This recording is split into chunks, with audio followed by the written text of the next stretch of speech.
What is up? It is Saturday, which means we are going through my running back tier list, breaking down all of the usage trends, bye weeks, injuries, everything that you guys should need to know to set your fantasy football lineups in week number 11. We're getting into crunch time. These weeks are the ones that really count for you. So definitely, I will try and answer as many questions as I possibly can in the comments. Of course, our weekly rankings are available down below in the pinned comment as well. But let's get right into it. Starting with the bye weeks, we do have a number of very fantasy relevant running backs on bye this week. Tyrone Tracy, both of the Buccaneers running backs, James Conner of the Cardinals, Chuba Hubbard, and Jonathan Brooks of the Panthers. So we are going to be a little bit weaker at the running back position this week than most other weeks. Next week, we're going to have a number of guys on bye as well. And then week 13, no more byes. And then in week 14, we do have a number of teams on bye as well. So definitely keep that in mind. Down the stretch run, you're going to want to have as many backs as you possibly can to make your playoff push or secure your bye or make the playoffs, whatever you guys are looking to do. At this point in the season, maybe you're looking to avoid last place punishment at this point. We're not going to judge around here. But let's get into some of the major injuries for the week. There's not a whole lot of injuries going on. I would say Isaiah Pacheco is the biggest name that we're looking at in terms of an injury standpoint. His practice window was activated this week, which means that he could return maybe next week, maybe the week after. We don't have a whole lot of information on his foot injury, but he was back at practice this week. So it looks like if you're a Kareem Hunt manager, you're probably only going to have like one, maybe two more games of viable Kareem Hunt usage. And if you're a Pacheco manager and maybe you bought low on him or maybe you've been holding him this whole time, it appears he should be back either next week or the week after. I'm not exactly sure when you're going to feel comfortable playing Pacheco. It might not be till week 13, week 14, until we see how the usage kind of, splits itself between him and Kareem Hunt. But I would imagine he's still going to be the lead back whenever he's on the field. We'll have to kind of wait and see when that is. So Tank Bigsby is the other major injury we got to talk about this week. Did not practice all week with an ankle injury, and he is out for Sunday's game, which means it'll be the Travis Etienne show against the Detroit Lions.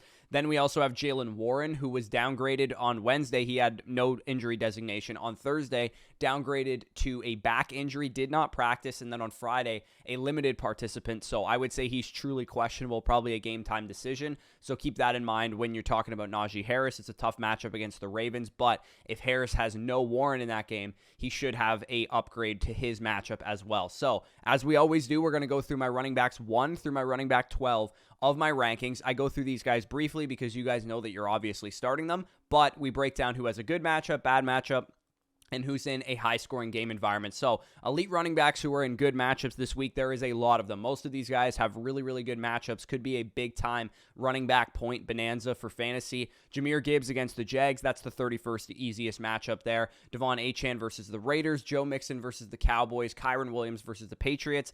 Kenneth Walker versus the 49ers. Derrick Henry versus the Steelers. Breece Hall versus the Colts. And then McCaffrey, Bijan, and Jonathan Taylor, just above average matchups for those guys against the Seahawks, Broncos, and Jets respectively. So we got 10 of these running backs with good matchups. Very good news for those of you guys looking for some hammer running back weeks this week. Elite running backs who are in high scoring game environments, this one's a little bit less applicable. There's not a whole lot of high scoring game environments, high over under games this week, but Christian McCaffrey and Kenneth Walker are in the highest scoring game of the slate. Derrick Henry against the Pittsburgh Steelers, also a high scoring game environment.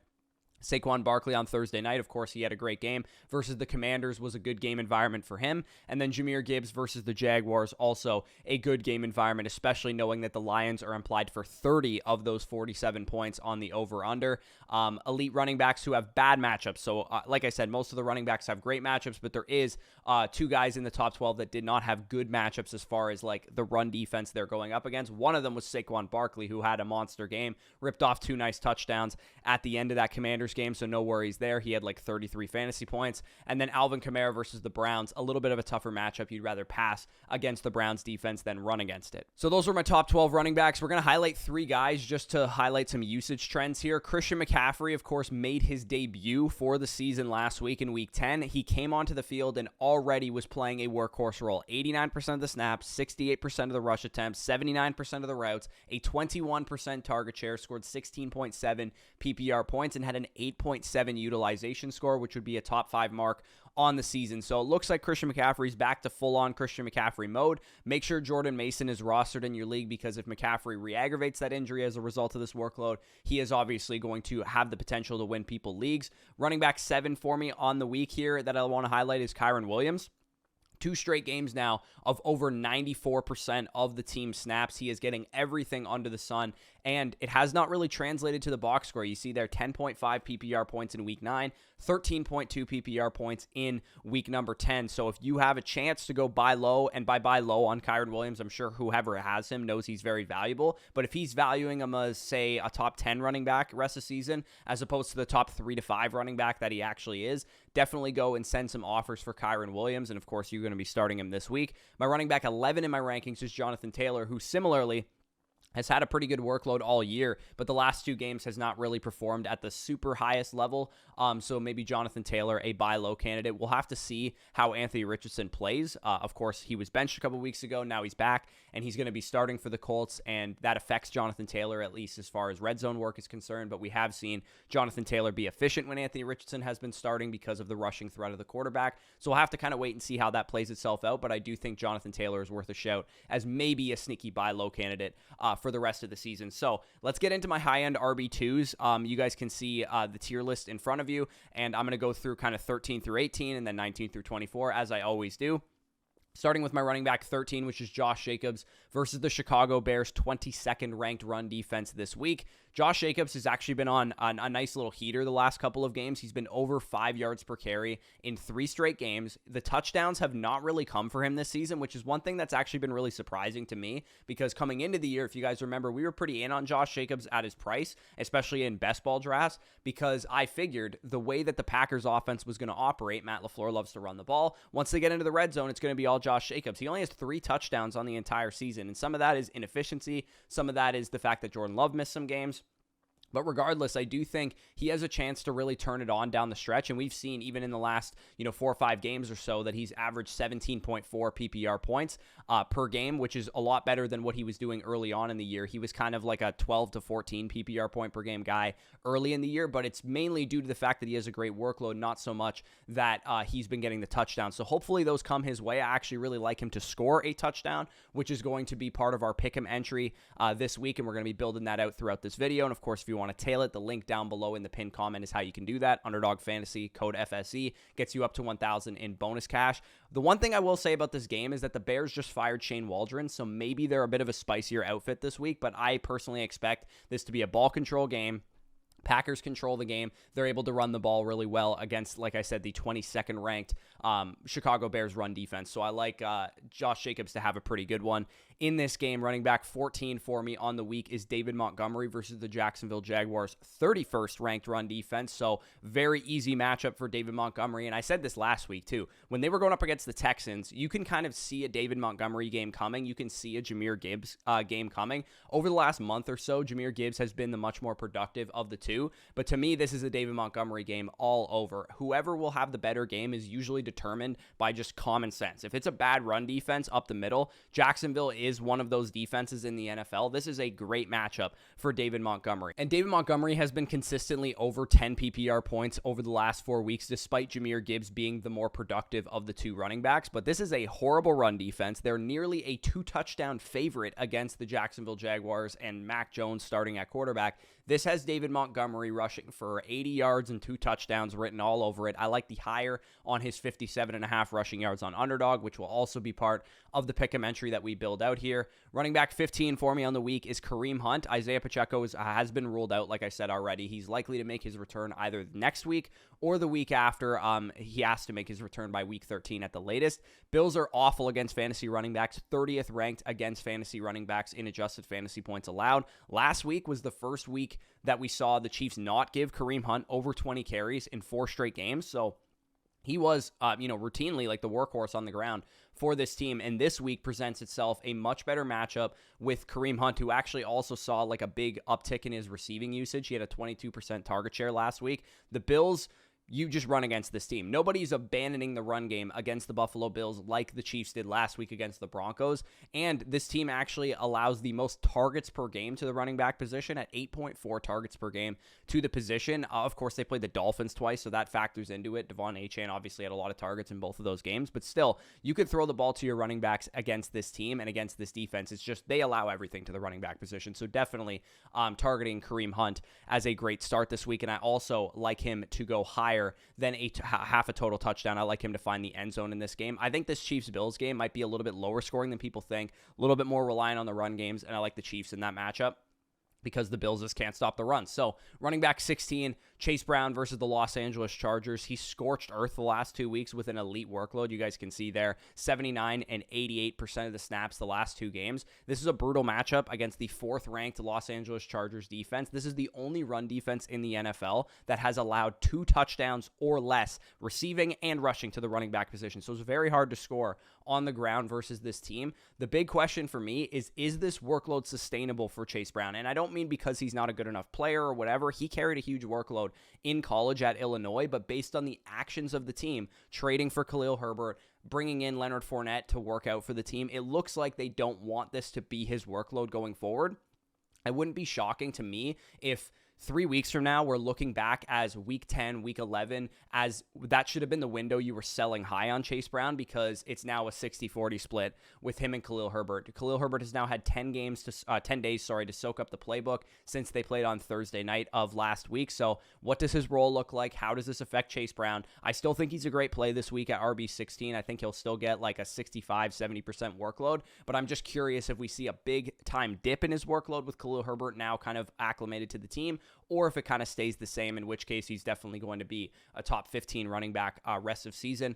Running back 17 for me is James Cook versus the Kansas City Chiefs. We're kind of staying in this same game because I think that James Cook is not really the greatest play this week. I have him at RB17 because of the workload and the player that he is. You got to respect that to some degree, but I'm a little bit worried about him against the best run defense in the NFL, allowing just 3.2 yards per carry to opposing running backs, which is best in the NFL. NFL teams just completely abandon the run versus Kansas City too. They don't really like to stick to the run game. Only 16.5 carries per game to all running backs in a backfield, the entire position group allowed. So I don't think James Cook is, necessarily going to have 15, 20 carries in this game. I think it's going to be more, if he gets it done, it's as a receiver. He's going to have to buoy his fantasy output that way, and I'm hesitantly starting him as a top 18 running back just because what he can do, as far as explosive plays are concerned and what he can do as a receiver. 18% targets per route run this year, but I'm a little worried that James Cook has a bit of a dud this week. Just keep that in mind if you're starting James Cook. So running back 18 for me is Aaron Jones versus the Tennessee Titans, 10th ranked run defense. Again, another tough spot for Aaron Jones.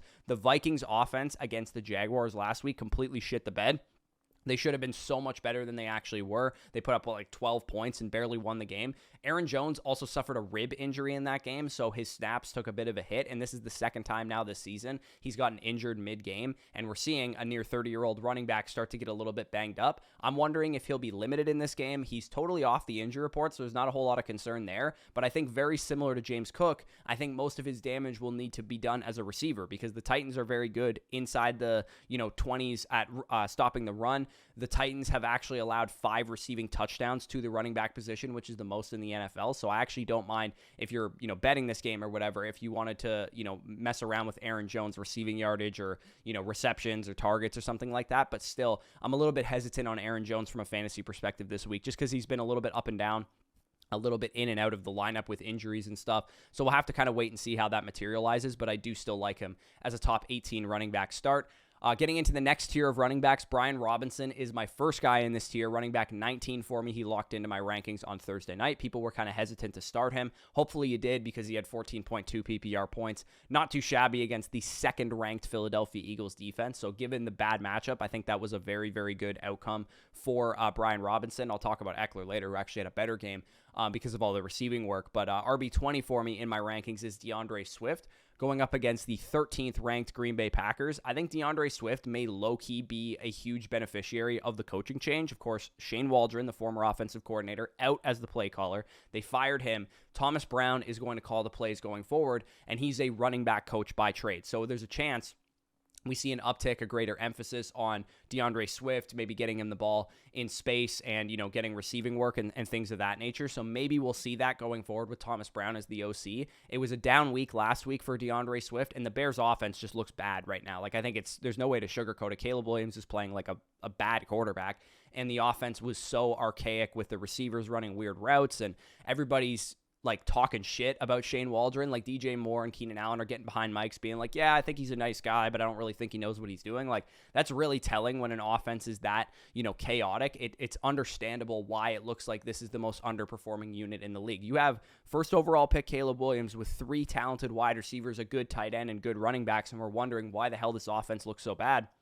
I think it's because they had the wrong guy, steering the ship. So if you wanted to buy low on Chicago Bears players in general, whether it was DJ Moore, Rome Odunze, Keenan Allen, DeAndre Swift, whoever, I do think that might not be the worst thing in the world here. I do think in this game specifically, game script might be an issue. Like I said, I think the Packers are going to run Josh Jacobs into the ground in this game. But who knows? The Bears defense has invited close games all season long. They've been very good against quarterbacks specifically. They've allowed just 6 passing touchdowns on the entire season, which is the lowest of any defense in the league, and the 3rd fewest passing yards. So there's a very good chance that Jordan Love struggles on the other side of the ball trying to pass it in this one. So DeAndre Swift maybe keeps this one a little bit close, can get things done on the ground. Running back 21 for me is J.K. Dobbins versus the Cincinnati Bengals. J.K. Dobbins had his workload impacted by the return of Gus Edwards last week. You guys can see there just 45% of the carries after posting 5 or 6 straight games of over 60% of the team's carries. He was the workhorse running back while Gus Edwards was on IR. Gus Edwards comes off of IR in week 10 and takes 10 carries away from him. So not great work in line for J.K. Dobbins. His workload definitely sees a little bit of a hit there. But I do think Dobbins still finds himself in a very high-scoring game environment. This Chargers and Bengals game is expected to be high-scoring, 48-point over-under. Sharps like the over in that game. Even if he might not be the complete and utter workhorse on the ground, receiving and goal line opportunities should still go to J.K. Dobbins, although we know Gus Edwards can contribute on the goal line, and the opportunities should be plentiful in this game because the Chargers still want to run the ball at heart, and I do think they're going to be able to against this Bengals defense, who they did a good job against Derrick Henry last week, but I think the Chargers represent a little bit more of a play action-y kind of offense, and I think Dobbins and Edwards should be efficient in this game. So running back 22 for me is Nick Chubb versus the New Orleans Saints 28th ranked run defense. Nick Chubb really just needs to play better. Obviously he's coming off of a major injury, so you can't really blame him, but since his return, he's actually dead last in rushing EPA. So he has been super inefficient for a guy that over his career has been one of the most efficient running backs, not just like in the NFL, like literally in NFL history. That's how efficient Nick Chubb has been as a runner. Hopefully off of a week to rest and recover and reset, he's just a much better player going forward. He's actually getting a pretty decent workload. I think you should go and send some offers out if you're looking for running back upside down the stretch. It wouldn't totally shock me if we do get the Nick Chubb of old going forward and he just needed a couple games to get acclimated. Last game, we saw Jerome Ford play like a shit ton of snaps. In week 9 before the bye, we saw the Chargers just completely smoke the Browns. So I will say that Nick Chubb's 36% of the snaps don't really concern me because that was a negative game script. We know this about Nick Chubb. He's not going to be on the field for receiving work, and Jerome Ford is better in that facet than he is. This week, the Browns are actually favorites against the New Orleans Saints by 1 point. It should be a closer game, and like I said, it's a terrible, terrible run defense, so I do think Nick Chubb could have a decent game on the ground. Running back 23 for me is Travis Etienne versus the 5th-ranked Detroit Lions defense. No Tank Bigsby, like I said, which is why Etienne sees a bit of an upgrade here. We saw his workload spike last week. He had 67% of the snaps. He was getting most of the carries. And unfortunately, it didn't really turn into anything. He only had 5.3 PPR points, even though he had the opportunities and the playing time to make up for it. The tough matchup last week versus Minnesota doesn't really get any easier versus the Detroit Lions in a game environment where the Jaguars are 14-point underdogs, 2 touchdown underdogs in this game. The only real reason I like Travis Etienne this week and I have him ranked this high is because of his workload without Tank Bigsby out there and receiving work. I think he has a chance to catch a couple passes in this game if they're playing from behind. Mac Jones is completely immobile. If they're down 3 touchdowns in the second quarter or 3 touchdowns in the third quarter, how many checkdowns is Travis Etienne really going to catch? I think he could catch a lot of passes in this one, so I like him specifically to go higher than 14.5 receiving yards, and that completes our pick'em entry. We're going to go for a 4 pick'em this week. I've been doing 3s for the last couple of weeks. If you guys do want to tail this entry, you can head on over to Underdog Fantasy, use promo code FSE, get up to $1,000 in bonus cash on your first deposit. You can add in this Aaron Rodgers free square to make this a 20x if it ends up hitting. It's a 10x right now with the 4 pick'em entry if it hits. But if you have a new customer special there, if you sign up using code FSE, you can make this a 20x. So if that interests you, link down below in the pinned comment. Of course, you can get our weekly rankings at all positions for free when you sign up and use that code FSE and make a deposit and make a play on the site. So running back 24 for me in my rankings is Najee Harris versus the Baltimore Ravens, 10th ranked run defense. Very similar to ETN because we have Warren coming in banged up as well. I do think it just upgrades Najee Harris's workload. Even if Warren plays, I think he probably is like a 20 to 30% snap share guy as opposed to the like 35 to 45% snap share guy that he usually is. Practicing in a limited capacity on Friday for Jaylen Warren is not the greatest, especially considering he did not practice on Thursday. Not typically a good matchup. We saw the running back position against the Baltimore Ravens not be very productive, but we did see Chase Brown have a great game against them last Thursday night. This game also has a 48-point over-under. The Steelers are at home. Going to be a good old-fashioned dogfight in the AFC North for the leader of this division. Both of these teams have been very good so far this year at winning games, and Najee Harris is also averaging 20 carries per game over the last 3, so he's going to get a lot of work in this one. So I like him as a great volume play there. Moving into the next tier of running backs here, we have Ramondre Stevenson at RB25 going up against the top 12 run defense with the Los Angeles Rams. 3 straight games for Stevenson, over 70% of the snaps since he came back from that injury, which is great news. But Ramondre has been kind of feast or famine all year for the most part. He's either dropping a dud in your lineup or he's going off for like 19 PPR points or something like that. 3 of his last 5 games, he's been over 19 PPR points, but the other games, he shit the bed for like less than 9. So that's kind of what you've been getting with Ramondre over the last couple of weeks. Drake May is going to have a very tough time in this game. I know he looks good and he's a great young quarterback, and I'm sure he'll be fine going forward, but this Rams pass rush is legit, man. They've been really, really good, and the Patriots offensive line is not good. So I know I sound like a broken record here, but similar to what I said for Najee and James Cook and Travis Etienne, if Ramondre has a good game, it's probably because he caught a lot of passes and did some damage as a receiver, more so than, getting a lot of efficient touches on the ground. I just don't think that's going to happen against this Rams front with the Patriots offensive line as currently constructed. So that's why I downgrade Stevenson, despite the workload, a little bit in the rankings this week. Tony Pollard versus the Minnesota Vikings, 3rd ranked run defense, so not a good situation for the Titans there. No injury designation for Pollard, which is great news. But last week we saw him limited after they came out and said, hey, Pollard's getting too much work. We need to get Tajay Spears more involved, and that's exactly what they did. Tajay Spears had not been involved to that point. Pollard had played, 3, 4, 5 games in a row with like 75% of the snaps, and then we saw last week they come out and say Pollard's getting too much work, and he only plays 53% of the snaps despite not having an injury designation entering last week's game either. So the bright side of this offense is that last week versus a very difficult Chargers defense all around for the pass and for the run, Will Levis posted his best game of the season, 3rd highest graded game of his career. Yards per attempt wise, it was his best game of the season. Completion percentage, best game of the season. PFF passing grade, best game of the season. Big time throw rate, best game of the season. So he looked a lot better. We're seeing this kind of like trend this year where all these young quarterbacks look like shit to start the season, and then they get sat on the bench for a couple of games, and then they come back and look better. We've seen it with Bryce Young so far. We've seen it with Will Levis now, at least in a 1-game sample size with some of those guys. And then maybe we'll see this with Anthony Richardson as well, because he got benched for a couple games and now he's coming back. So again, good news for the Titans is that Will Levis looked pretty good and definitely the best game of a Titans quarterback all season against a good Chargers run defense. But Brian Flores might light him up, man. This could be a dangerous game for Will Levis and the Titans offense, and I wouldn't be shocked if they got boat raced and turned the ball over 4 times or whatever the case is. So running back 27 for me, this is like a major tier break, I think, after Pollard in terms of like how we feel comfortable with these workloads and so on and so forth. With all the guys on bye this week, I think some people might have to dumpster dive into some of these guys, so I do want to break them down.